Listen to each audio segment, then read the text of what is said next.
Alrighty, what's going on, everybody? I'm back with another podcast. Today, we're doing a little bit of a different format. Obviously, I'm having two guests on at the same time, and also along with that, it's going to be different in the way that I don't know much about this issue, and so I'm going to be learning just as much as the audience is as I am, or whatever. So, with that being said, I'll let these guys both introduce themselves, and then we'll get rolling. We're going to be talking about the Safe Freight Act. I'm Jordan Boone. I'm a conductor. I also work for our union, which is the SMART TD, as a legislative rep and also the alternative state director for the state of Illinois Legislative Board.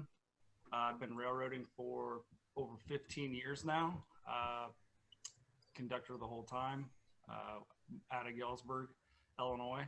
I work in and out of Galesburg to Iowa, Creston, Iowa, La Crosse, Kansas City, Missouri, St. Louis, Chicago, pretty much done it all. But this, other than that, go ahead, Wes. Yeah, I've worked for BNSF. I worked for almost 9 years now. I've just recently, within the last few years, been elected as an officer in our union, and I think part of what drove me to it was this issue.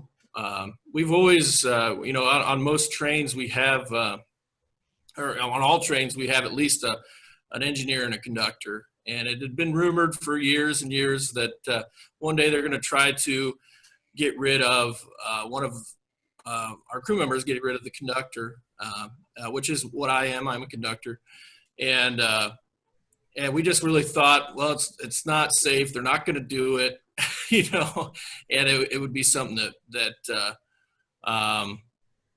would just, it's a rumor. It's not going to happen, and here within the last few years, it's become a big issue and something the railroads are really pushing for.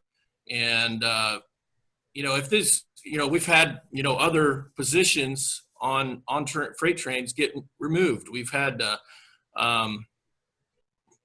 brakemen that were necessary on every train. We used to have firemen that were, when we had steam engines, we had all kinds of, when we had different brake systems, we had up to like 7 crew members, I think, at one time. So, as those things, as different technology came about, they would take away some of those crew members, up until the point where we have 2 on most freight trains now.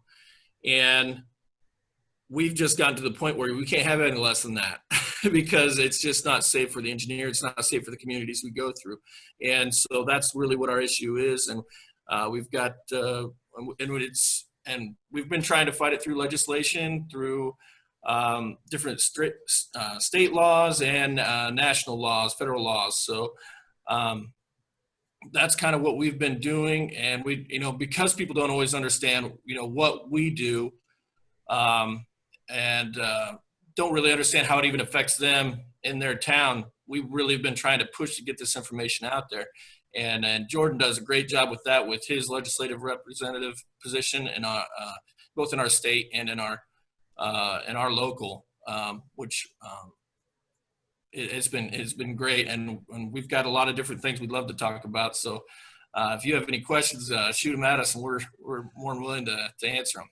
Yeah, and I'll for sure leave your guys' emails in the description below, so anybody that's watching this has any questions can shoot you guys an email. But backtracking a little bit, because I'm ignorant when it comes to everything about all this, what is the difference between an engineer and a conductor? An engineer is the person that actually operates the engine itself. He's basically in charge of the engine's consist that moves the freight behind it. The freight would be the rail cars. The engines would be the motors. He's in charge basically and runs the motors. The conductor is in charge of everything behind the motors. So all the freight, all the paperwork, all the hazmat placement, all the consumer products, everything. The conductor's job is in charge of all that stuff. So what a conductor has to do to make sure before they even depart a place is make sure there's no compliance issues where a car can't be so close to the engine. A heavy car can't be in the middle of their thing to go over some bridges, or there's a rear end only car in the middle of their car. I know this is all kind of a lot of information. I'm probably spitting out at you. You probably don't care. People just like the honk honk choo choo stuff. Or they're usually mad at us for blocking a crossing that they're late to work or something. But that's the kind of the difference between the engineer and the conductor. Okay. So maybe talk about. Oh yeah, go ahead. I was just going to say too. I know Jordan's got it too. A lot of people say, "Well, we're a conductor for the railroad," and they're like, "Well, do you guys take tickets?" Oh, we don't. We're not that's passenger rail, and yeah, we have. Myself, I went through college to be a teacher, and I was an English teacher for a time period, and I came to this. Yeah, because of the recession and everything else, I ended up falling into this job, and I'll tell you what, the amount of things that we have to know to run that train. We have different speed limits, just like cars have speed limits, but only we don't have signs always saying exactly what the speed limit is. We have different paperwork that tells us that, and it may depend on what type of train you are, what type of cars you're hauling, and that kind of stuff. And those are the things that conductors are in charge of. And and don't get me wrong, engineers know a lot of that as well, but without two of us communicating up there, it becomes a lot to understand and a lot to calculate within those trips. So. Yeah, that kind of touches on what I was going to ask is what's the importance of having both? And I know you kind of touched on it a little bit, but maybe expand on it a little bit more. Well, there's a lot of issues that come into it, safety-wise, for sure. Not even the technical side of it, the safety side. A lot of, specifically, if we were to have one-man crews, engineers would be going through a lot of vacant territory where there are no other people, there aren't other towns. We go through mountains, we go through deserts, we go through, you name it. And if there was a health issue with the engineer, for one, this is one of the biggest safety issues for us.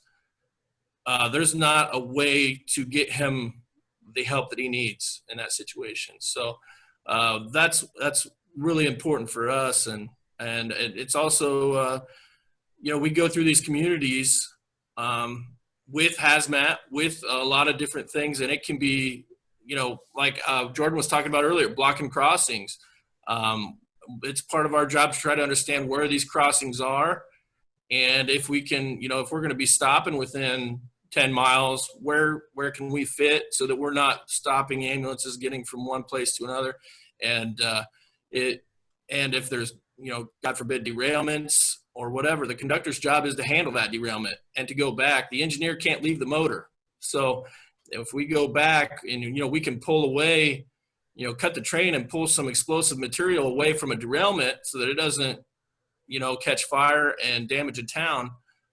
That's part of our job. And it may take a lot of time for a person in a truck or some type of vehicle to get there to help handle it. So, yeah. So maybe talk a little bit about why there's resistance to what you guys are trying to push for. It's just when it comes down to it's a money issue. That's I don't think a lot of people do have a lot of resistance towards it once they hear our side of it. Not a lot of politicians do. It's just usually what we're going against, these companies that have a lot of money, a lot of power. So they think eventually technology will just take over and start running these trains. And so they can put one guy up there. That's just, we're nowhere near the technology to have that happen.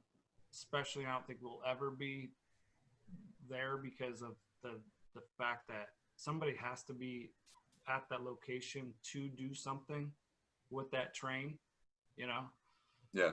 One of our members, and he's testified in Washington, D.C., in front of the FRA, and he was down there with me in Illinois testifying. He probably testified 10 times about this with our Illinois state bill that got passed, our two-man crew that got passed.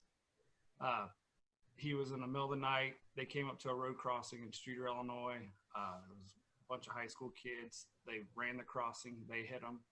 He got his stuff on, went back. It was cold. He was looking for survivors. He found a few that were deceased already. Then he heard a cough, found them. Immediately, they already radioed, to the emergency personnel and all that stuff. So ambulances were on the way. When the ambulance showed up, it showed up on the other side of the train. Now they're out in the country. So the next road crossing to go around this train is, like they say, a country mile maybe. So he was able to split the train so the emergency personnel could get through directly to the guy. So it's like scenarios like that is where we just don't think possibly for the safety of the public that going to one person would ever be the safe route, just for the public's sake. And that's kind of where we're at. And it might be a job issue for us, but at the end of the day, it's a safety issue for the guys on board and the public that a lot of our trains go through on a day-to-day basis. Yeah. So you said that the two-man crew legislation, that's passed in Illinois, right? Yep. Yeah, we had a state bill that passed. Okay. And it passed the House, and then it passed the Senate, then it passed the House. As soon as it passed the House and J.B. Pritzker, as our governor, was willing to sign it, the day after, or 2 days after it was signed, the FRA, which is our federal regulating association that handles safety and stuff for the railroads, came out with a ruling saying the states couldn't do that kind of legislation for railroad stuff, but they didn't have the authority to do that. So yeah, and that's what really pushed me, which I was going to talk about a little later, but we started a Facebook group, Jordan and myself, called Fight for Two-Person Crews, because we were starting to hit these blocks that the railroads had put up. They currently have the administrator of the FRA is a prior CEO, and once he got put into his position, he was all about giving the railroads what they needed, not so much what the workers needed. And so it became a headache when we're getting passed through multiple states these two-person crew laws. The FRA noticed that, the railroads noticed that, and they decided to put a stop to it. And it's been in congressional hearings, and some of the transportation committee people in the House, for instance, were very upset about this because the prior FRA administrator had said they needed two people in the cab and that it was only safe to do so. And then this current administration put this FRA man in charge, and it's been not great for our safety, and it's been not great for the safety of the community, truthfully, with the lowering of regulations, which we've seen in a lot of other regulating organizations through the government recently. A lot of deregulation, which is sometimes great for the companies, not great for safety. And that's where, like Jordan said, as soon as we got it passed in Illinois, that was the breaking point. They were like, well, Illinois got Chicago. We've got all these different railroads that come into Chicago. We don't want this. So, by the way, states can't make laws on this. So it's going to be federal only. So we started this Facebook group. Go ahead, Jordan. Oh, which is kind of contradictive of what the administration and kind of that party represents, right? They want more state rights, big government out. But on this issue, they say, wait. Now let's have the government rule on this, and then the states not be able to make laws. Yeah, it's almost like they care more about what's good for the company rather than the workers, and that's just an excuse that they give. Yeah, exactly. Yeah. So where do you guys go from here? What's the game plan for the future and to get this legislation passed at a federal level? Well, we got some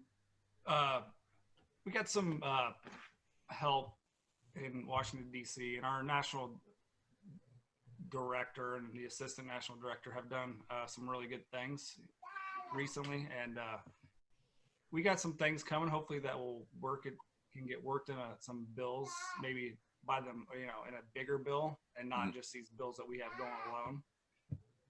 But if Wes, Well, yeah, what we've been doing is, well, for one, trying to get the word out, then give people a way that they can help. So on the Facebook group, we've got about 9,000 people now in that Fight for Two-Person Crew page.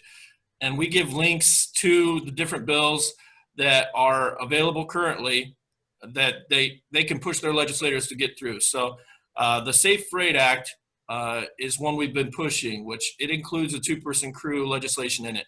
And it is HR 1748 in the House, and then it's S 1979 in the Senate. And we've got quite a few co-sponsors for it in the House.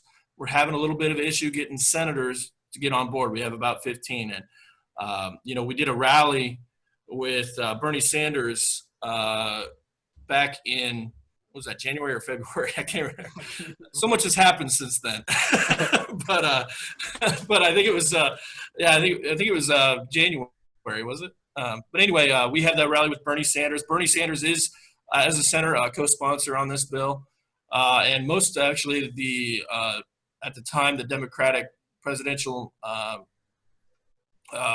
campaigners were for it, for the blanking here, but people running for president on the Democratic side we're all co-sponsors of the bill. So we just ask that people, that one of the biggest things they could do is go either on our Facebook group page or go to www.fightfortwopersoncrews.com, all spelled out, and there are links there to take you to easy emails that you just have to pretty much put your name in, tell you what state you're in, and they'll send you off the email. It'll give you a link to our union page that just will send those emails off, and it'll keep you informed on how it's doing. And the biggest thing we want to just push to everybody is how important this is to actual people in the community. Like Jordan was talking about, one of our coworkers that saved a man's life just because he was there. They haven't come up with technology for that, and truthfully, the railroads, I don't think, care too much about that. They care more about, they're $1 billion company. They want to make more money for stockholders. And, if they can quit paying one extra person per train, that's good for them. And whether they're not so concerned that the engineer has safety issues when that happens, they're not so concerned that the community has safety issues with that. Even when they derail, it's like, oh, this costs us this much. Not so much, oh man, look at all the damage we did to this community or to this area that we went through, and we shut down this crossing for this long.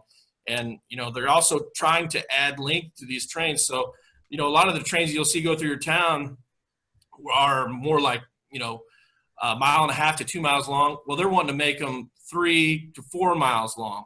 So it makes it that much harder, and more crossings will we be blocking, which I know the community does not want. And so if they really care about this issue, they really need to get on those sites, look for it on Facebook, just search Fight for Two-Person Crews, and send the messages to their representatives to know that they're not for this. And really, like Jordan said earlier, no one is, except for railroads. Yeah.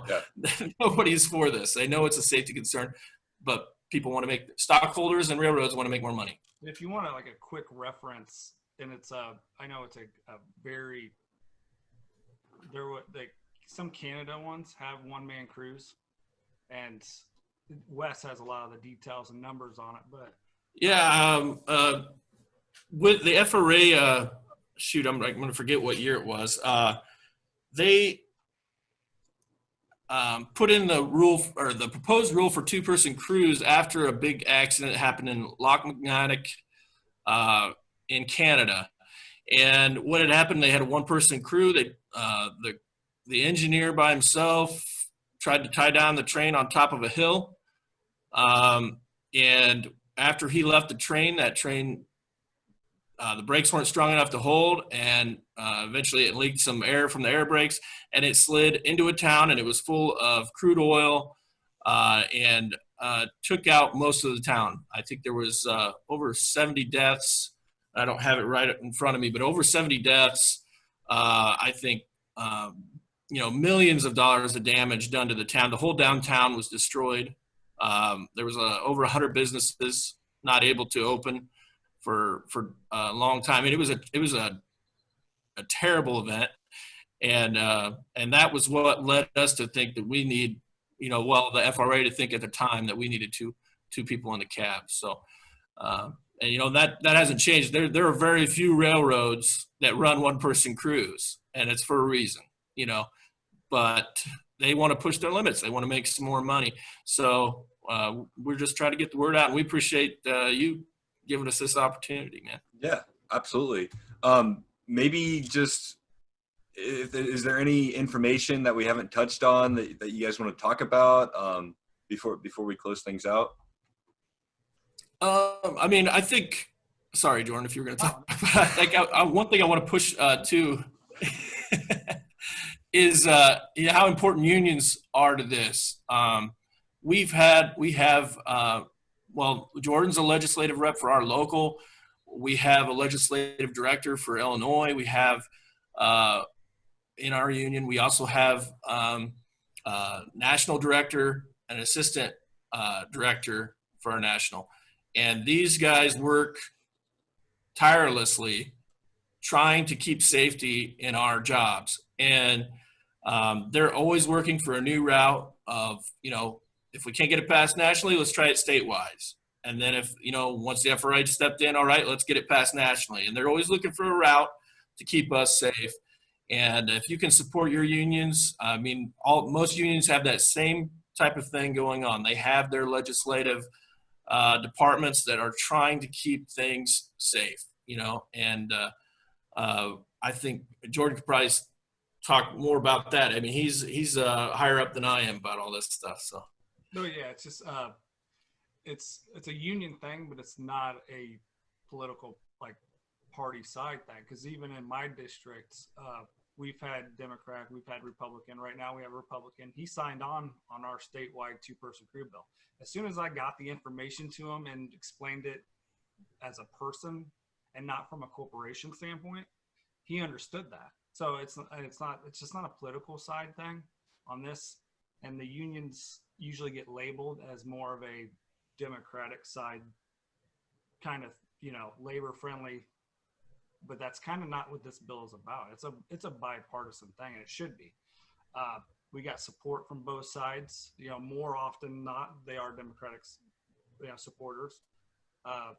Our union is Smart TD, which encompasses sheet metal, air, rail, and transportation. And we're on the transportation side, the railroad side, formerly UTU. But it should be this issue, I think, is just a very widespread issue for a lot of people. It's about going through, these little towns. If one thing goes wrong, that town could not exist, and that's a kind of an issue that I don't know why we have so much pushback from these carriers or these big corporations, but we do. So yeah, that's what we fight against. Yeah.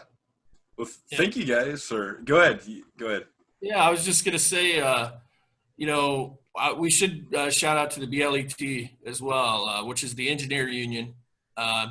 They have, their job's not really even at risk, but they know the safety issues that are there for themselves, and they are fully helping us out as much as they can as well. So, Smart TD and BLET are two unions really taking this head on.